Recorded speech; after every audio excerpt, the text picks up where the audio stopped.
Hello, boys and girls, ladies and gentlemen. This is the Dre Roller Boy. Dre Roller's in the house. What we got going on over here? This is my kit box. This is my first babies. I just put them in right now. It's raining outside, so I had to get all these babies in here because these guys are going to go into training now.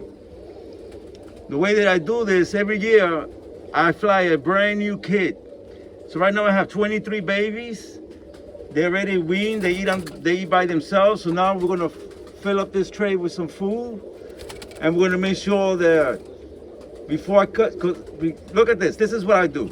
I give them a lot of food at the very first 3 days, and then I start reducing the food level as the days go by, because I want them to get used to this coop right here, this kit box. So what I'll do is I'll leave them here for a couple of days, maybe about 5 days before I let them out.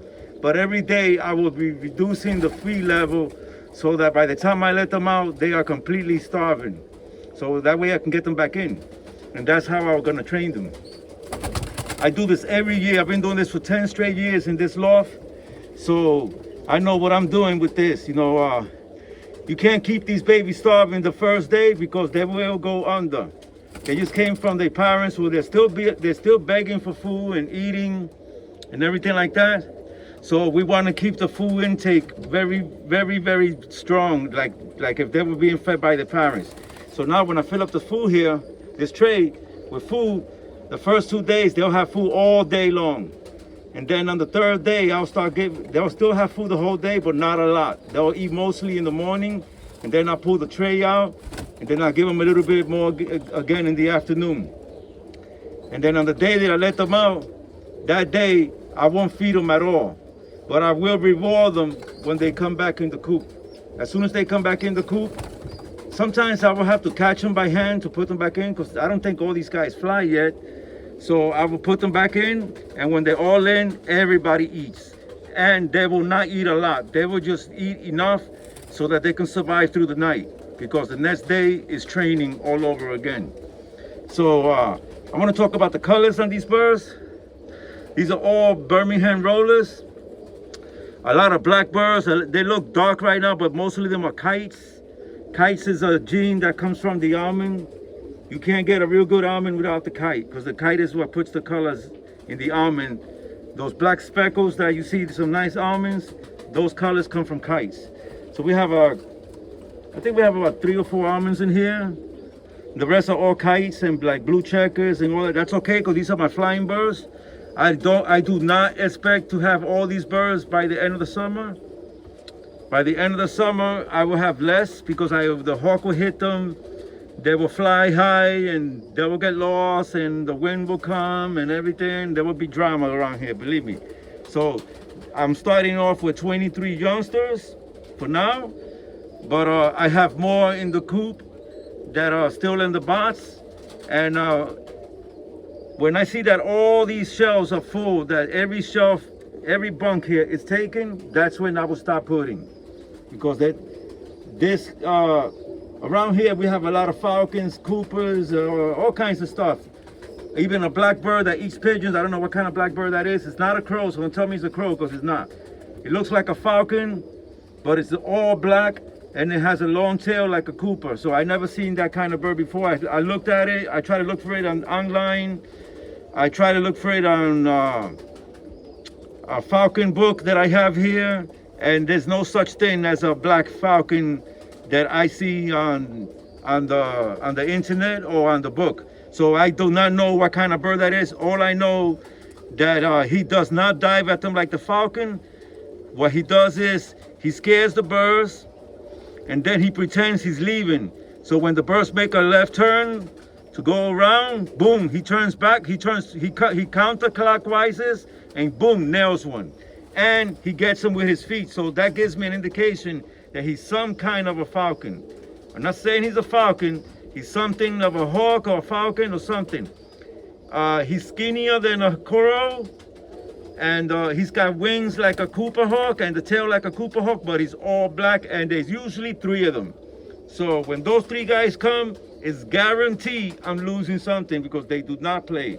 I don't know what kind of birds they are, but that's why I have to fill up all these boxes, all these bunks with baby rollers, so that I could have a nice kit and then train them and fly.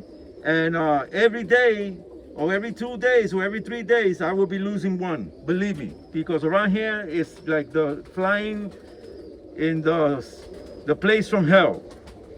And then these rollers are a month after I train them, you're not gonna see them so easy, because now after they get hit by the Falcons so many times and the Hawks, they will learn how to fly, and they do not play. That's been my experience for the 10 years I've been flying out of this kit box right here. We start with a lot of babies, and by the time July comes, it feels like I got half of what I started. And that's the bottom line. You want to fly birds, you got to go with the flow. You know, you don't want to lose birds, don't let them out. I let these guys out because I like to fly. First of all, I'm a breeder, a flyer, and then the last thing that I am, I'm an exhibitor. I show birds in shows. But my primary purpose, I love flying pigeons, and if I lose some, so that's what it is. And if I see that by August I'm way down on birds, then that's it. Now I know that by the time September comes, I won't have none. Then I will stop flying. So if I don't want them to get eaten, then I will just stop flying by August. A couple of years ago, I had stopped flying in July. I didn't even get a chance to go to August, because by the time July came, I was way half of what I started. I started with 72 babies, and by the time I realized, I'm down to like 31 babies. So I lost over 40 birds to the Falcons and the Hawks. I'm not crying about it. It's the name of the game. Like I said, you don't want your birds to get eaten by falcons, don't fly pigeons. Or do something else, I don't know. Do what I do with the showbirds. My showbirds never come out. They're locked up, they're doing time. They're in jail forever. You know, it's not cruel. It's a specialty. People have been keeping pigeons in cages for thousands of years. You don't have to let them out. If they're not for flying, they're not for flying. And if they're for flying, they're for flying. My showbirds are for show. Those don't fly out. They're healthy. They have beautiful colors. I get lots of babies. I get to win shows. I get to compete. That's a different ballgame. But when it comes to performance rollers do not perform in your kit box. They perform up in the air. So if you want them performing and you want to see the roll and the how deep and all that, and you gotta let them out. And if you're scared, get yourself a dog, walk the dog, and keep the dog on the leash. This is Dre Rollers, your boy. You know, let's see what you say later in the comments, because I'm just giving it to you raw like it is. You know, I fly birds, and I know for sure that I'm gonna lose some. And if like I'm gonna give you an example of something that I've done before.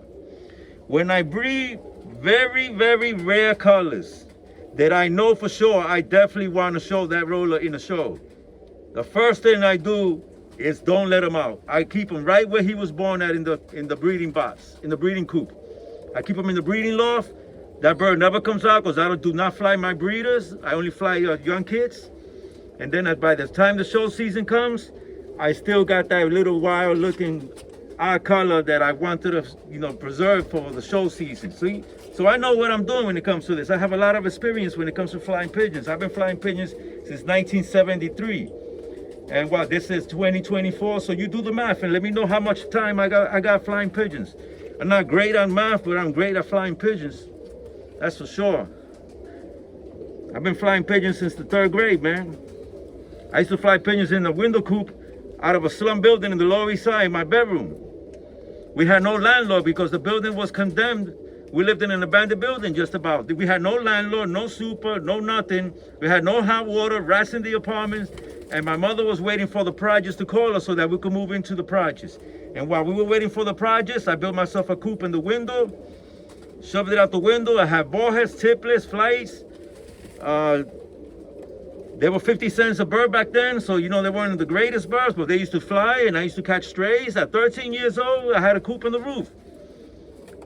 And I had a lot of nice yellow tiger caps, red tiger caps, dun model caps, nice flights. Guess what? They were not mine. I caught them. I nailed everybody that had a coop around me. All those, I have real nice red ballhead caps. The same thing. I caught them with 50 cents burrs. I'm training a stock of tiplets with black beaks. Flights with touch beaks for 50 cents in the pet shop. I used to go to a pet shop on Avenue A in 9th Street called Frank's Pet Shop.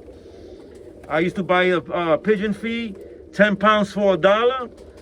And 10 pounds was a lot of, $1 was a lot of money back then, especially for a kid. So I had to walk like 14, 15 blocks back to my house with 10 pounds of bird feed in a sack draped over my back. And by the time I got there, man, my mother used to say, man, what the hell is wrong with you? And I said, Mom, I had to go buy some feed. And how did I get that $1? I used to wash, mop and sweep buildings and clean up backyards and everything just to make money to get some pigeon feed. Go to Key Food and bag up groceries for change. And back then, nobody gave you a quarter. They'll give you 5 cents, 10 cents. The most you got was a dime and a nickel. And with that money, I would save it to buy bird feed. And I could come out of school, go up the roof, and fly some pigeons with my friends around the block. And by the time it was 6 o'clock, my mother was yelling out the window to come down and eat. So there you go. That's the story of Dre Rollers. And with that, I hope you enjoyed my video. My young ones are gonna be looking good in a few days. They're a little scared right now because I put them in the loft. The kit box. And we'll show you a video soon so you can see how different they'll be acting in a few days. Right now, they're scared because they just took them from their parents and put them in this kit box. And we're gonna see. And with that, this is Dre Rollers, your boy. See y'all.